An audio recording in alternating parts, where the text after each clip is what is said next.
Well, being at age 57 right now, um, I still have those problems of, those adolescent urges uh, that I try to perfect, and which is my security and romance. Um, and if I don't surrender, well, learning what I've learned here, if I don't surrender um, to those thoughts of demands, then I can't get past them. Um, Right. and I know today I can't put all the dependence on people and circumstances. And I've learned through this process, and what I've learned here from this emotional sobriety group, um, that I'm gonna be okay, even if things are not okay. Um, and whatever disturbance that I may have, great or small, it's because of an unhealthy demand or dependency that an unreasonable demand or unconscious demand that I'm having, and I haven't gotten to it yet, or um, and I have to accept it is for what it is, and move on. That's what I got. I love it, man. I love it. Right on. That's you're singing the tune of emotional sobriety, Tracy. That's what you're doing, man. That's what it sounds like. I'm reminiscent of the song that Jelly Roll sings that says, "I'm not okay." Powerful tune. I don't know if you've heard it or not yet, but it's really worth listening to. And he goes on talking about just not being okay. I'm just not okay. But then he ends it with saying, but everything's going to be all right. Even though I'm not okay, everything is going to be all right. Now that's freedom. See, that's freedom from being held hostage to okay.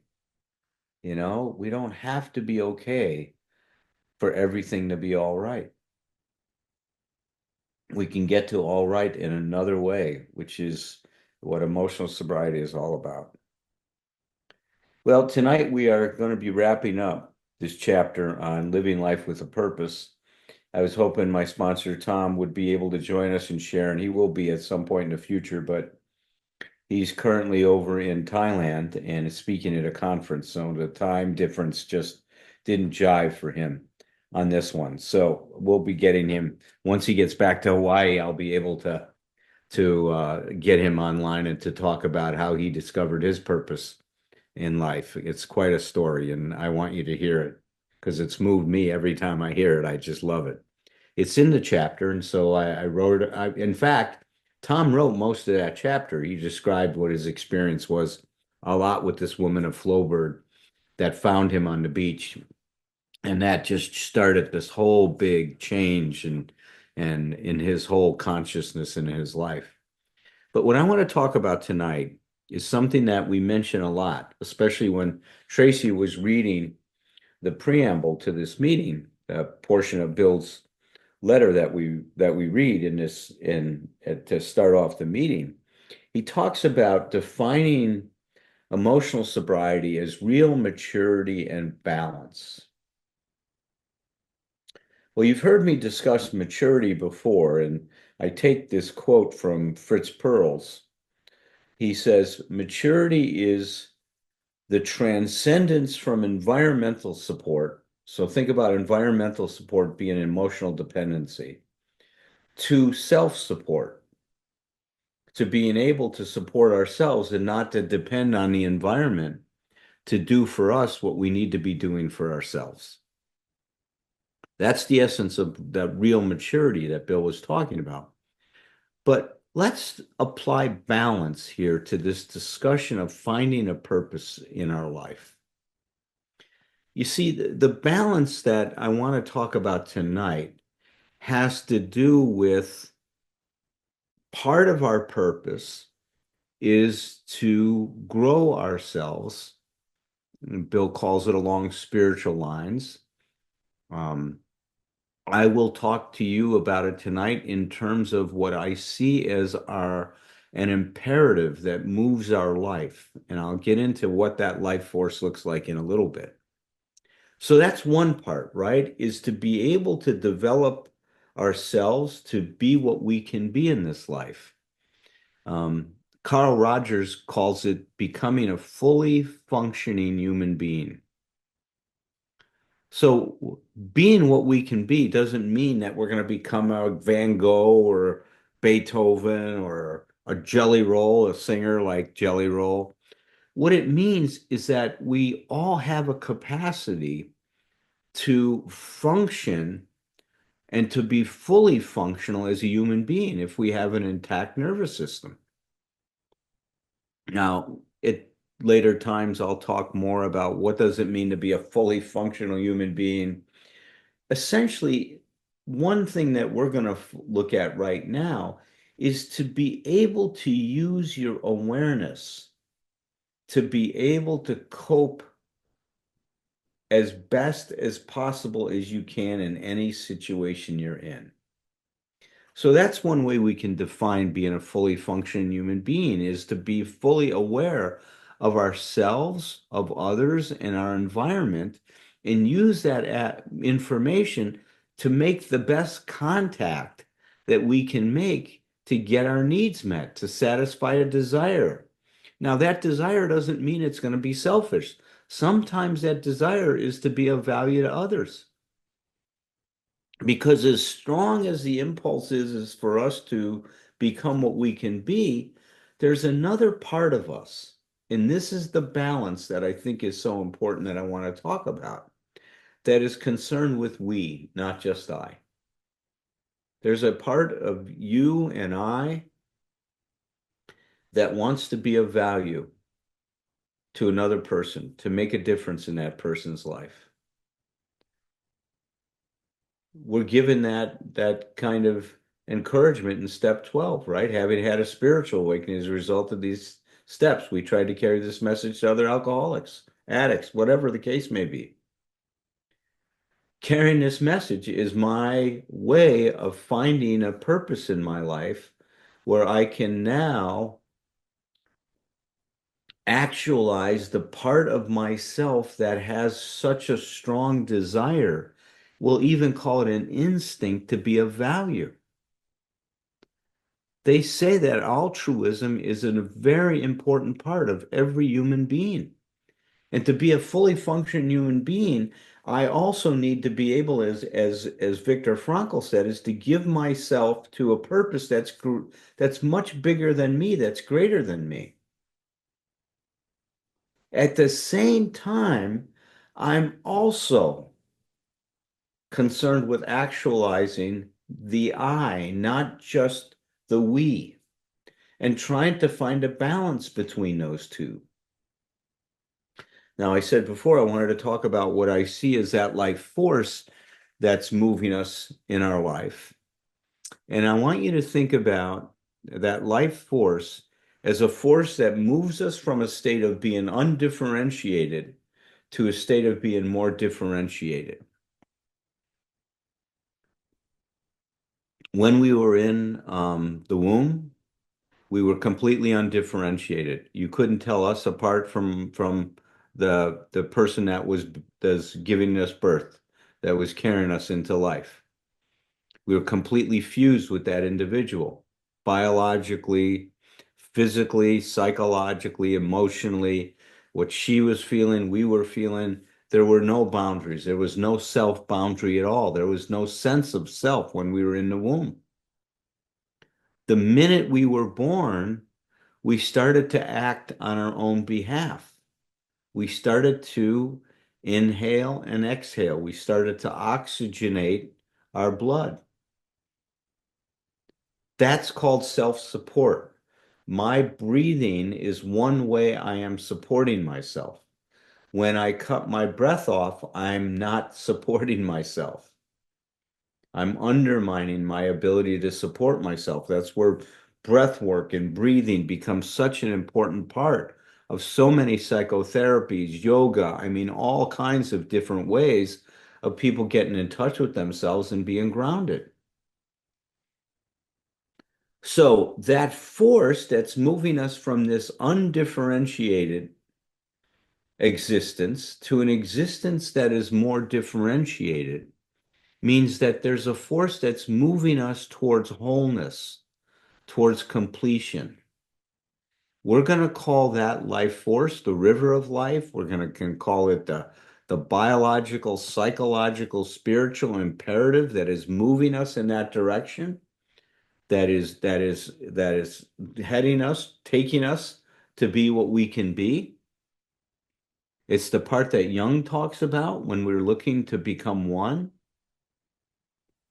There's so many different ways to talk about it. The religion talks about holiness, becoming whole, complete again.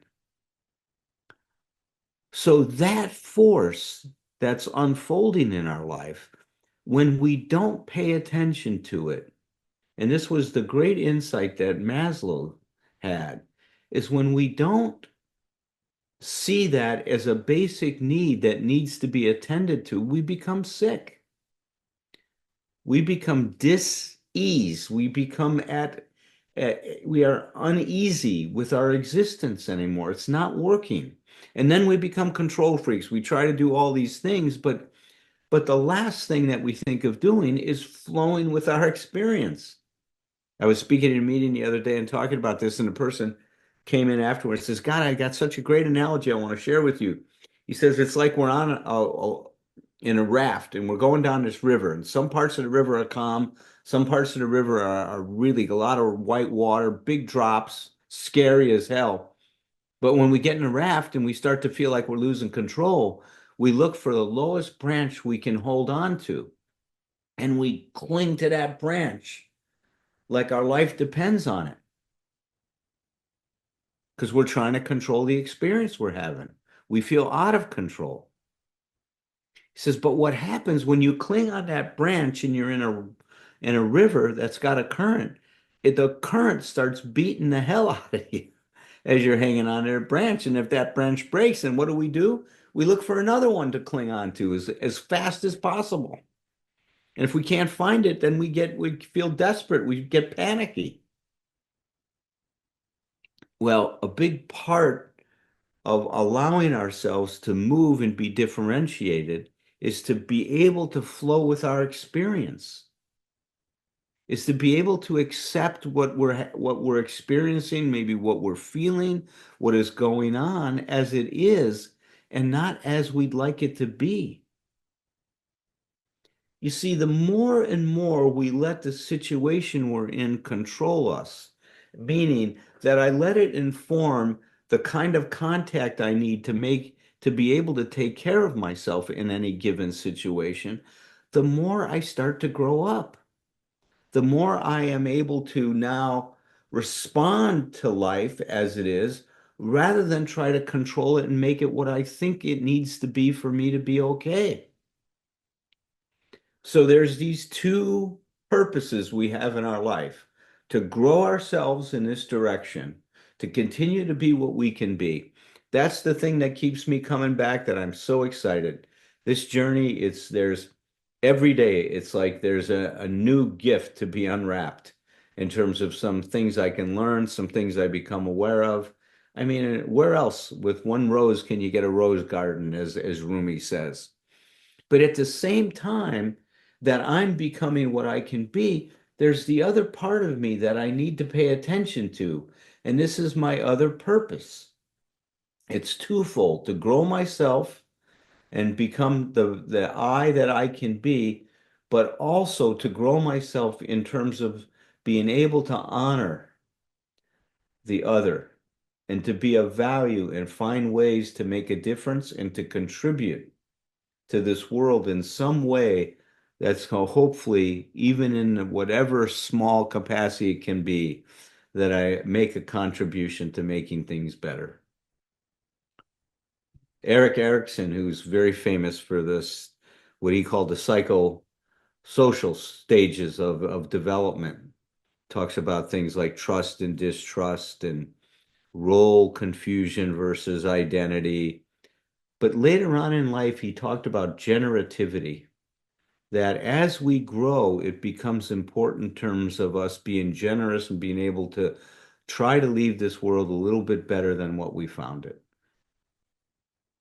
So becomes a very important part of emotional sobriety, is becoming what we can be and to continue to actualize our potential as a fully functioning human being. So with that said, let me invite Thom in. I'm not sure Herb is joining us tonight, but I know Thom is here. I'm And the here. other Thom, and well, Thom was here. He's done a magic trick, see? And Herb is here. Yay! Wonderful, Herb. So why don't you kick us off since Thom is will be joining us hopefully shortly. This is an area that I've given quite a bit of thought to over the last several years, actually. And it starts for me with the nature of a human being, kind of like you talked about.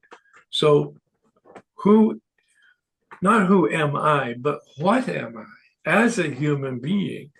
And it may be my training, my tradition, my background, and all of that, but the evolution of thought comes out of a line from the Hebrew Bible, Genesis. God made humans in God's image and likeness. God made them male and female.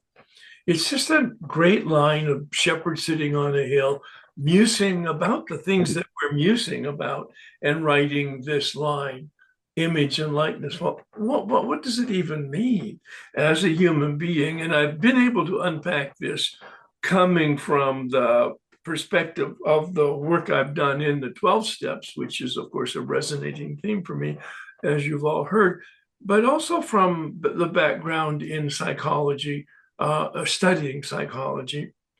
And that is what makes me specifically human is that I have the ability to self-reflect. That's why I have adopted and adapted the Maslow hierarchy of needs to a little more robust diagram of human development. And Alan, you helped me with some of the wording of that, where that first stage was self-actualization, which I see as the result of steps 1 through 9, where we actually become whole. We are given freedom from our addiction. We are given the potential for freedom from our unmanageability. But it's a combination of knowing better and doing better. And it's that dance of learning, adjusting, taking some action, and then learning some more as a cycle. So I see that as God made humans in God's image and likeness, and you use the term in some fashion, generative.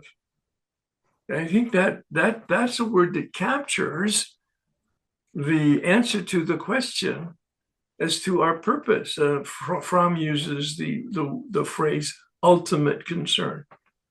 Others use the word meaning or destiny or purpose.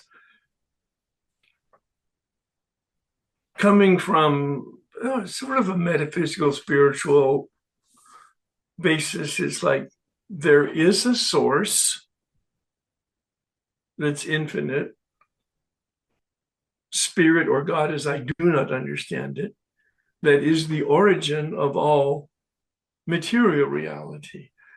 Baked into the material reality is that generative, you use the word organismic life force, bringing the seed to the oak tree, but the oak tree produces the seed that produces the forest. And I think that's the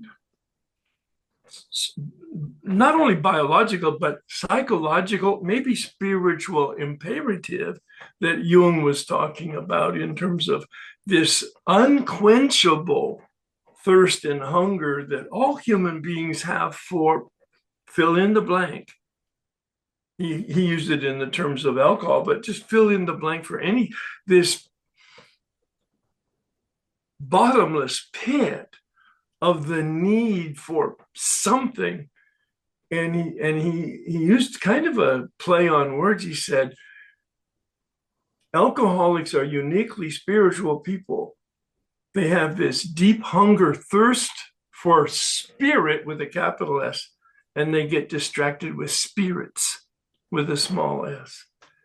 And that's the deep, deep hunger, thirst that we have as human beings for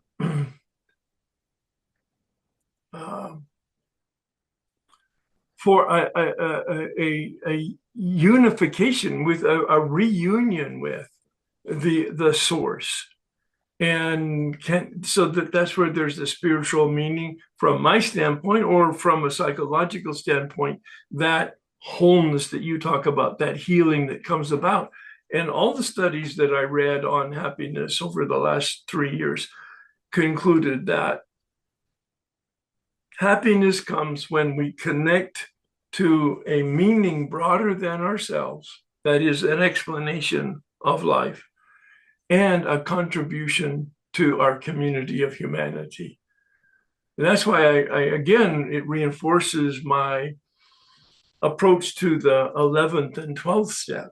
I see as a spiritual coin, integrated as one, having two sides, a relationship with other, whatever you define that other with a capital O to be, and our relationship through contribution of helping with others on the other side of the coin, a coin that's integrated and whole, which gives us that completion as a human being. I'm going to stop because I could probably explore that a lot more in a meditation, but that, I mean, I'm actually coming spontaneously from a meditation on this as you were talking, and so anyway, I'm stopping. Well, what's exciting is how all of these pieces start to get integrated. I mean, just think about when we first started talking about this. Yeah. We wouldn't have been able to articulate these things in the way we can talk about it now. Right. It's like we found words, we found a language, we've started to have, I think, a very synthetic experience. Like we are synthesizing a lot of this information and integrating it in ways that we had pieces of it, Herb. I remember it. Right. I remember us talking about it, but it really is becoming a gestalt now. I mean, Yes. Yeah. One of the 16th century mystics, John of the Cross, talked about the archetypal nature of this development. And he says we have the three stages of human development: the purgative, the illuminative, and the unitive. Purgative, getting sober; illuminative, working the steps and awakening; unitive is becoming whole in that sense that I just articulated. We're good. So that's where Father Richard Rohr got that idea that applied to the experience, for men, right? The male initiation experience. 100%. Yeah. And so I was wondering so what are they again? Purgative, meaning Purging. Purging. Right. Yeah. The deflation of the ego at depth. Yep. The illuminative, awakening, knowing that we didn't know and now knowing that we do know. Yep. And then the unitive, where there's a wholeness and an integration. Yeah, I love it. We used to talk about, I remember we used to have these discussions about how the steps were really an initiation process. 100%. Yeah, and so you can really look at that. We were getting initiated into life, and now we could say initiated into emotional sobriety. Well, and that's why Bill uses the term emotional sobriety in 1953 in the 12 and 12. That's right. Because he had 20 true. years of the development of the That's right. illuminative, and it finally integrated. Very true. Right on, man. Right on. Yep. Cool. Okay, Thom. All right. For some nutshell wisdom here. Organist, say that organistic life force. Organismic life force, not orgasmic life force. No, I got Get your head out of that. No. I'm trying to learn how to pronounce it because tomorrow I'm going to use it in several settings so that I can seem impressive. I'm just, I'm just gonna drop it in. It's like whatever. It's like they'll be none the wiser. People will just go like, Rutledge is getting sharper. It's and Herb, the other thing on the front end, you reminded me that one of my favorite novelists, Tom Robbins, said in one of his books, alcoholism is an imperfect spiritual longing. That's it. And it's just, we're seekers, man. It's like, we're not the only ones, but we are absolutely, that's something we all have in common. We're looking for something and we'll quote Johnny Lee from the country music. We're looking for love in all the wrong places. And hopefully we get straightened out. All right, I'm just going to focus on one particular piece here because and it started with Tracy when he was talking, so I'm going to go there. But when I just asked the group, I'm thinking I'm not the only person have you ever been a fan of a TV show and you want to show it to somebody? And so, and then they say, you go watch this. And the episode that comes on when you get the person to watch absolutely sucks. It's like, it's like, and you spend the whole time talking to them about, no, it's better than this. It's like, it's a lot better than than this. Well, I did that today with the meditation thing. It's one of my favorite meditation books I use every morning is called the Daily Stoic. And I had a friend that was interested in Stoicism, was talking about that, and there's a lot. It has a lot of misunderstandings, and so. But what she was saying is she said, and she knew I had this book. She said, "Well, read me something out of it." And so I just decided, well, I'll just read what December 5th says without thinking about it. Here's somebody who wants to know about this, and I've just told her that Stoicism is really upbeat and positive and all about good stuff. And it begins with a quotation from Epictetus, a philosopher from long ago. It says, "Keep death and exile before your eyes each day, along with every other thing that seems terrible." Okay. Now I'm going to bring you some other lines from this. Here's another one from another. This is from the guy who wrote it, Ryan Holiday. Winds of change could change in an instant, depriving you of most of your basic freedoms that you take for granted. Or no matter who you are or how safely you've been brought up, there's someone out there who might just rob and kill you. Okay.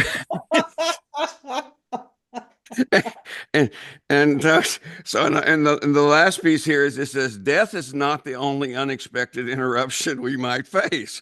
It's like, it's not bad, it's worse than that. Our plans can be dashed to pieces by a million things. And so my friend is just looking at me like, okay. Well, given the right context, of course, that is perfect. A very sobering thought. Every Friday, for 7 years, every Friday, the meditation in the monastery was on death. Wow. To keep us with a perspective of humility. Oh, at the beginning of studying Stoicism, I might, because I was, I went through the normal part of where before I got to know anything or learned anything about it, I just judged it, so I just read enough to judge it. And I thought this was so morbid because they're just talking, they never miss an opportunity to tell us we're going to die. And basically soon. It's not, it's not something down the road. But I've come to love that and respect that, and it's about what it is, which is just simply perspective. It's like so when Tracy was talking tonight, when Alan asked him the magic question, I wrote this down. I think I got it straight. Tracy, you can let me know later if I misquoted you, but you said it in the simplest way. I am going to be okay even when things are not okay. Yeah. It's like I thought, talk about nutshell wisdom. Talk about just something that is straight out and simple. It is like that's exactly what all of this is about. That we're talking about. It's like, you know, we don't control much. You know, We're in I mean, control. yeah. Well, one of the things I say about Stoicism too, it's like the Serenity Prayer on steroids. You know, it's like you control one thing, and it's your mind. You don't even control your body. It's like you don't So, but the idea is you have all this power inside, and it's purely Bill Wilson and the program, and it's all in here. It's all about how we perceive, how we interpret what we're looking at, and also how we choose to respond. I always knew that part about we choose to respond, but I think the thing I've gotten in the last few years is no, I'm also responsible for how I interpret what's happening. Because my interpretations, because where did I learn my interpretations? Well, I learned them from my mom and my dad and all this other stuff. And I mean, my God, if negativity were an Olympic event, we would all be gold medalists, and the punchline to that one is we wouldn't think it was a positive thing. We would think it was a terrible thing. But that's what this is all about. And that's what I got when Tracy said that is this is the ultimate maturity. Going back to what you were saying at the first, Alan, it's like self-support. It's like, I'm okay even if things aren't okay. Well, I mean, any number of ways we say that. I just love it. It felt great to me. Felt really congruent. And by the way, if anybody doubts this at all, you're all going to die. Well, keep in mind that the Stoics guys, they were writing with the mortality rate was about 39 years. So right. Oh yeah. It was very imminent. It wasn't that long. Yeah. Exactly. But it's not that long for us either. It's like, even us old guys, it's like, and I'll quote another Stoic, Seneca. He says, but people complain about how life is too short. He says, life's not too short. We just waste too much of it. Oh, wow. And I love that. And because I think about that, how much of my life is I just wasted? It's like, oh God, there's no way to measure that. It's so much, but it's, anyway, it's powerful. And I love what both of you all said. And so thank you. Peace out. Hmm.